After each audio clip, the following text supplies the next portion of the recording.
Janeno mar Lolwe TV en geno nani iriyo maber amosi kamora mora ma intiere ni Happy New Year ka bende mae twakwa mokwongo nyaka nwachak higani mar 2022. Ageno ni inenowa maber, ageno ni iriyo maber kamora mora ma intiere kendo ibet mar winjo twak ma kawuono wantiere godo ni ka bende thuon wach ma kawuono wadwoe en challenges faced by adolescent kata gi dholo gin obadhogo ma nyithindo manyiri gi ma jowuoyi kale ndalono ma gisechopo higa moro ma bende wadhi wacho ka kod wendowa ma wan tiere godo e studio ka bende amiye thuolo onyiswa nyinge kaachiel kod kumoaye. Arwakini machiegni mana kwachak inyalo nyisowa nyingi kamisome kaachiel kod kumiaye. Mokwongo amosou nyikwa Ramogi Ajwang'. Kageno ni ungima maber. Kuom nyinga en Beryl Adhiambo. Asomo e skul mar Crescent School of Medicine e boma mar Kisumu. Kawuono wawuoyo e twak mar obadho ma nyithindo ma jowuoyi gi ma nyiri kale ka gipong'. Ero kamano. Mana kaka iwinjono janeno mar Lolwe TV ka adhi bedo jata chenro mari Pauline Oyudo. Mana kaka pile arwakouru ni machiegni. Beryl, erokamano kuom chopo e studio mar Lolwe TV. Iwinjo nang'o mar biro twak kod adolescent weteni?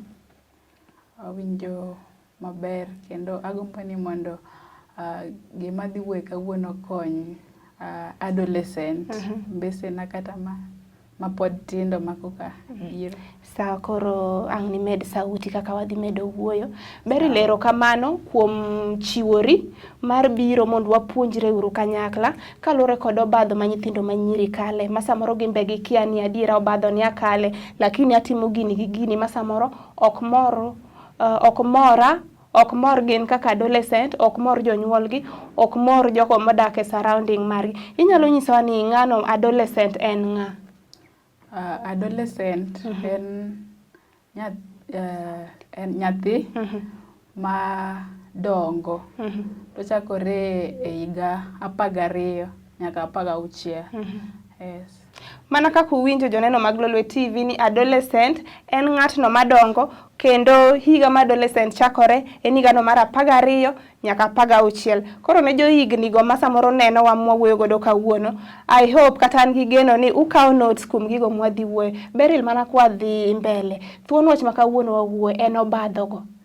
Gigo ma samoro gikale ma gikia ni gikale ama samoro gipitia to gikia ng'atno ma gishare godo ama samoro gipitia gigi kaluwore kod osiepe magin godo ama surrounding ma oketogi ni mondo nyaka gipitie gigi machal kama. Inyalo nyisowa ni gigo gin kaka mage? Obadho ma nyithindo kale sana manyiri ka gisechako neno malo to ginyalo koso taulo mag ria ma giti godo. Nyalo bedo ni nyathi ma nyako e family ma sandruok koro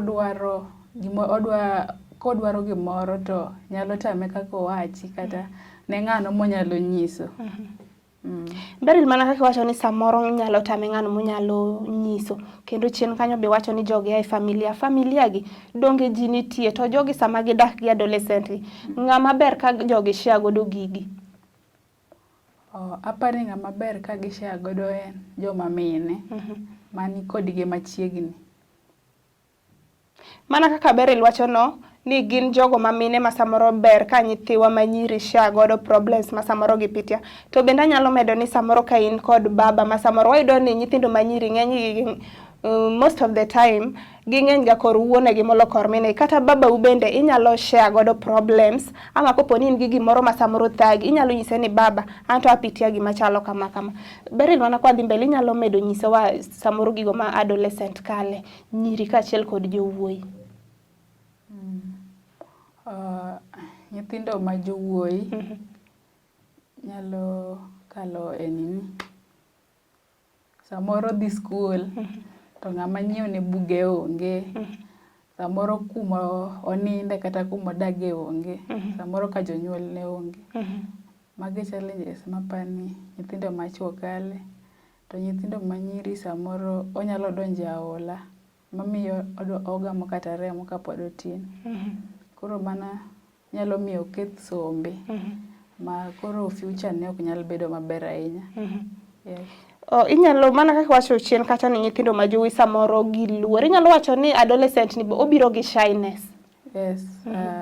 Ka nyathi ma tin dongo to kochopo adolescent stage to samoro kata wuoyo kata wacho gik machande nyalo tame nikech oluor. Samoro ni ng'ato nyalo jaje marach, ng'ato nyalo kawe marach kata ni. Inyalo nyiso ni gin ang'o ma samoro changes mage mwaneno sama wadonjo e stage mar adolescent. Gin changes mage matimore e dendwa? Changes matimore e dendwa kaka nyithindo manyiri nyalo neno ka thuno chako bedo madongo. Pimples ineno ka wang'e ni pimples bede. Inyalo neno ka chwech mar dende koro lokore. Koro kata ne koni dongo. Nyithindo machuo to duondgi lokore. Gibedo madongo. Gibedo shy. Yani ok gibed gi nini. Giluor. Giluoro kata wuoyo kata wacho gima chandogi. Beryl, in kaka achiel kuom jogo ma kawuono obiro mondo wabed e twak machal kama, kendo ang'e ni rowere mang'eny obet piny neni. Inyalo nyisowa ni imbe stage ni nikale. Kendo inyalo nyisowa ni gin ang'o gini, achiedh nade mage mani neno seche mane in e stage ma kama, to ere kaka ni encounter gi ma i come out successful? Achiedh nade manakale kaka nyathi manyako en ni sama nyathi manyako chako odhi oneno remo to obedo maluor kata nyiso mamagi ni mama adwaro gima chal kama kama. Koro mano bedo ni nyathini ok nyal yudo gini e sama ber. Kata ni samoro in gosiepe to osiepe go nigi gik mabeyo moingi. Koro igombo ni iyud gima chal kamano to janyuol ni ok nyal miyi. Koro nyalo miyo idonj kate ibed gi osiepe machuo mondo omiyi gik machalo kamago. To mano ok ber. Nyathi ka dongo to onego bed ni ochomore gi skul tir, owinjo jonyuolne. Kendo timo gik makare kata ka en e skul. Beryl, kendo wayudo ni ng'eny nyithindo manyiri kawe nyithindo ma jowuoyi oko matin, iyudo ni sama gin e stage machalo kamae, ng'eny gi prefer gande family planning. Iparo ni ma ber ama ere rach ma samoro ma biro go? Bende ipani gini gitimo ka ging'eyo? To gin gik mage monego ging'e kapok gidonjo e tim mar family planning, ama ng'ama osedonjo gin ang'o gini monego ng'e ni samoro nyalo ketho ngimane kaluwore gi family planning? Kaka an taneno ni nyathi kata adolescent ok onego donje family planning nikech family planning inyalo geng'o ich to tuo to ok inyal geng'o.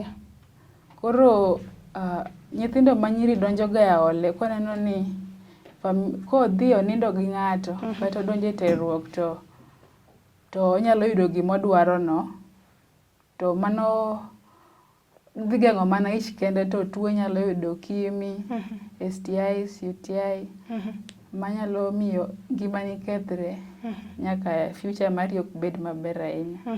Yes. Erokamano Beryl, mana kwa dhi mbele, inyalo nyisowa ni kopogore gi maybe family planning, gin ang'o gini ma samoro adolescent timo mondo mi maybe wiyo wil gi samoro gik ma samoro ji nyise, ama mondo ne ni gima timo ni is the right thing? Gin ang'o gini mipani gitimo ma samoro kata ikwere to ok one ni ng'ani kwera gima ber adier, onego alu direction?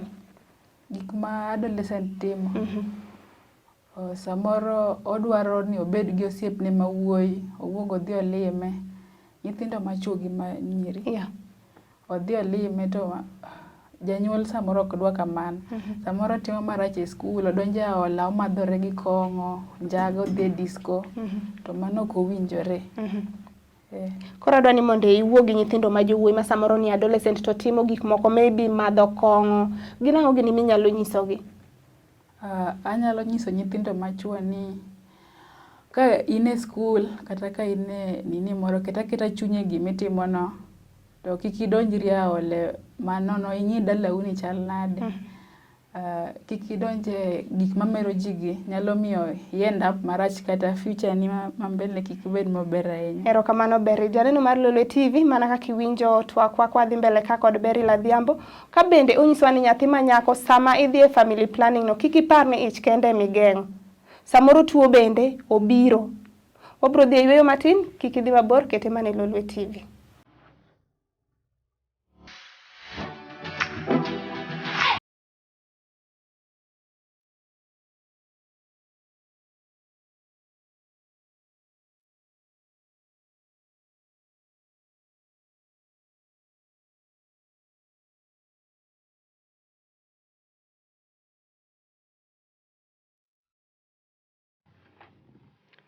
Tielo mar ariyo janeno mar Lolwe TV, twak rowere, ka otelni kod Ann Pauline Oyudo. Ka bende aparonu ni wendo ma kawuono wan godo iluongo ni Beryl Adhiambo, ma en japuonjre mawuok Medical Crescent College e boma ni ma Kisumu. Ka bende thoro wacha mathuon wach ma kawuono wawuoye en achiedh nade ama obadho ma nyithindo ma nyiri kale sama gin e stage no mar adolescent. Beryl, mana kwadhi mbele. Jonyuol mang'eny okia ni gidak gi adolescent. Gin ang'o gini monego janyuol ong'e sama koro ng'e ni nyathinani ni between age 12 nyaka 16. Gin ang'o gini monego ging'e, to gin ang'o gini monego gipuonj nyithindgi othegre godo kaka miyo, kaka wuoro, kaka ng'atno ma samoro odak gi nyathi kich, kaka guardian. Gima nego jonyuol ong'e ni ka nyathi sana nyathi ma nyako kosechopo higni 12 to nitiere ga changes mabede dende. Onyalo gamo remo, onyalo koso taulo mag ria. Koro onego bed machiegni gi nyathi, owuo gi nyathi, olos gi nyathi kaka nyathi onego ritre, kaka nyathi onego ritre kuom kata chuo kata aole mag osiepe, nikech osiepe te ok gin osiepe mabeyo. Janyuol onego puonj kata nyathi ma dichuo ni kik onego bed gi wich matek, onego som nikech somo ema kelo future maber e ngima ng'ato ka ng'ato. Kopogore kod jonyuol, nikech ok wadhi yudo ni jonyuol te bro ti sheria miwacho na, mok wadhi yudo ni jonyuol te nigi time mar bet gi nyathine mondo gi discuss one on one gigo ma samoro nyalo kelo achiedh nade ngima nyathine. Ne adolescent ama nyithindo ma nyiri kod ma jowuoyi manie age ma sani wawuoyini, gin ng'a monego gidhi ire sama gin gi pek moro amora kopogore kod jonyuol, nikech wayudo ni wan gi mane skul, wan gi mane kuonde tiegruok mopogore opogore. Gin ng'a gini monego gichim mondo migi advice makare? Aparo ni ka nyithindo ni dala kata ni e skul, to skul gin gi jopuonje mopogore opogore, to nyathi nyalo identify ni japuonj maka kadhire to nyalo konya. Kata dala kocha ka onge gi jonyuol, nyalo dhi kata ir pastor e kanisa. Koro pastor nyalo wuoyo kode, nyalo kansele maber, manyise gima onego tim ka en gi chandruok moro amora. Mana kaka uwinjo ni sama in gi tabu to samoro janyuol ni onge machiegni, inyalo dhi ir pastor, inyalo dhi ir japuonj ama ng'atno ma samoro in godo thuolo mondo ine ni shida gi ok ibet godo. Beryl, wayudo ni nyathi ma nyako ama nyathi ma wuoyi, seche moko janyuol ne okia gima time. Nikech wayudo ni adolescent ni attitudes bo biro godo. Iyudo ka nyathi obet abeta, okuot, ikia gimoparo, ikia gima time. En advice mane ama en ang'o minyalo nyiso nyathi machal kamae? Apani nyathi ka nyathi onyalo bedo gi osiepne moro machiegni, kata ng'ano moro machiegni. Koro onyalo dhiro osiepne no to opimo ne shida ne, to osiepne no nyalo miye solution. Okay, koro waduogo ir jonyuol man gi knowledge about adolescent. Yes. Gin ang'o gini monego ging'e kuom nyithindgi manie age 12 nyaka 16? Gin ang'o gini monego ging'e, to gin ang'o gini monego gipuonjgi sama gin kod gi thuolo ama sama gin kod gi e udi? Jonyuol onego ng'e ni nyathi ma en adolescent onego bed kode machiegni, opuonje ritruok, kaka onego ritre kata e mbele e society ma odake kata e gweng' ma entiere. Onego bed koluoro kata jopuonje kata ng'ata moromogo. Onego bed ni ka en gi shida moro amora to kik opandi, kik odhi onyis osiepene ma wuoyi. Obir janyuol to nyis ni an gi shida machal kata ng'at moro mani machiegni kode, nikech ng'ama machiegni kodi ok nyal koso konyi. Koro ng'ama machiegni kode ema onyalo dhire to nyise shida ne to nyalo konye. kata anyalo nyisogi ni gibed joluor kendo gitim gimoro amora gitimo gi chunygi achiel. Beryl, wayudo ni adolescent age ka nyithindo manyiri ama nyithindo mang'eny, ok manyiri kende, nyaka ma jowuoyi iyudo ni samoro moro donje tiyo gi yedhe, iyudo komake odhi ka polis. Gin ang'o gini ma in kaka Beryl nitimo ma iwuok e obadho ma samoro nyithindwa moke sama gin e age mar adolescent? Gima natimo en ni napogora gi osiepe, nabedo kenda, nokadonje ole mag osiepe. Iweyo gombo gige ji, ibedo satisfied gi gima in godo no. Kasto iwinjo gima janyuol wacho. Kasto iwe timo gik maricho kata donjo e madho gik mamero ji gin, nikech nyalo miyo tim gik moko winjore sama ok owinjore. Beryl, awinjo ka anytime wa discuss awinjo osiepe maricho ni nyaka iwachi. Gin ang'o gini mipani osiepe ma samoro wayiero ama osiepe manie ngimawa? Gin ang'o gini mipani gipuonjowa ma ginyisowa momiyo wayudore obadho gi sana sana? Osiepe maricho gin osiep, kata iyudo osiepi moro manyako to en odwa mana nyisi seche te ni wadhi we disco, wadhi ir ng'at ma kama omi gima chal kamae. Onyisi ni somo ok ber, donje onyuomi nini mondo iyud gimoro amora midwaro. Odonjo kodi nyaka e rwako lewni ma ok mag heshima. Mano miyo idonje gik ma ok beyo. Erokamano. Koro Beryl, wang'iyo ni ng'ano monego i turn up for an advice, kata nawinjo ka i-mention wa jonyuol, pastors, kaachiel kod jopuonje. To seche moko wayudo ni ok in satisfied gi jogi te. En ng'ano ma inyalo turn up for an advice mondo mi idag e society wa kama sani maber kaka an adolescent? Ka gik miyudo kuom jonyuol ok oromi, ng'at ma nyalo turn out to dong' samoro in e skul, in dala, apani osiepe be seche moko nyalo konyo. Ka janyuol ok okonyi, maybe relatives, nitiere relatives ma nyalo konyi seche ma in gi shida. Jopuonj manie skul nyalo miyi advice ni tim kama kama ka ok otimore e yo makare. Kasto be satisfied gi gima janyuol miyi. Koro ing'e ngimano, kata sechego pok iyudo, kisomo ma chieng' moro iyudo tiji tibo yudo gimoro amora midwaro.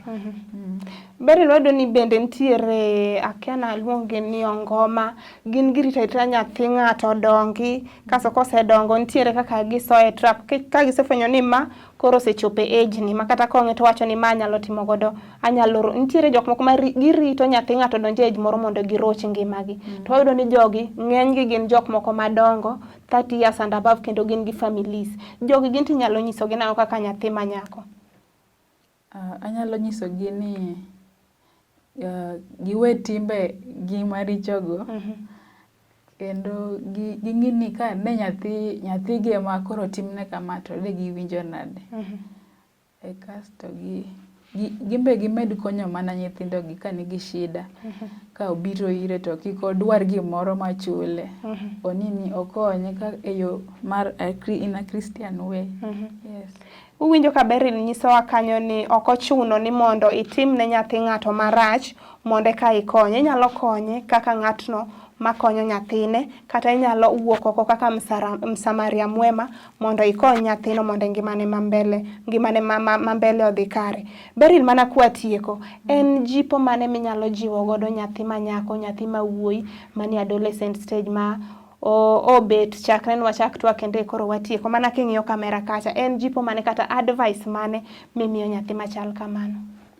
Advice manyalo miyo nyithindo ma ni adolescent ni kik idonjre osiepe maricho, osiepe manyisi ni kitimo kinindriwo gi ng'ato kok yudo gima ber, osiepe manyisi ni rwak skat machiek kokiyud gimidwaro. Ka gin nyithindo madhi skul, to onego gisom matek kendo giket pachgi gima gitimo. Onego kik gidonjre e aole mag madhruok gi njaga, gi madhruok gi kong'o, nikech gigo nyalo ketho pachgi kapod gitindo, ma future gi ok bed maber. Mar adek, anyalo wacho ni kitimo gimoro to time gi chunyi, nikech kiseketo gimoro e chunyi koka gino dhi timore maber kendo idhi time kihere. Kasto giluor jonyuolgi kata gi jopuonje ma gin godo e skul, kata ng'at moro amora maduong' mani machiegni kodi kata mabor kodi, onego imiye respect maka kore kendo imiye luor. Erokamano Beryl kuom chopo e TV marwa odiochieng' ma kawuono kendo e show mar Twak Rowere mondo mi wuo kod jo youth kata adolescent ma bende ichiwori ni kawuono nyaka imigi advice ma korka korgi. Ka bende thuon wach miwegi godo kanyo kata advice miwegi kanyo gin ni giyier osiepe maber, tiyo gi yedhe mamero ji, nyalo rocho ngimagi, nyalo rocho pachgi kata ma giwere gi skul. Onego giluor jonyuolgi kaachiel kod jopuonj, nimar mago e jogo ma samoro gin go machiegni ka gin gi shida. Asebedo jata chenro mari Pauline Oyudo, oriti uru masani.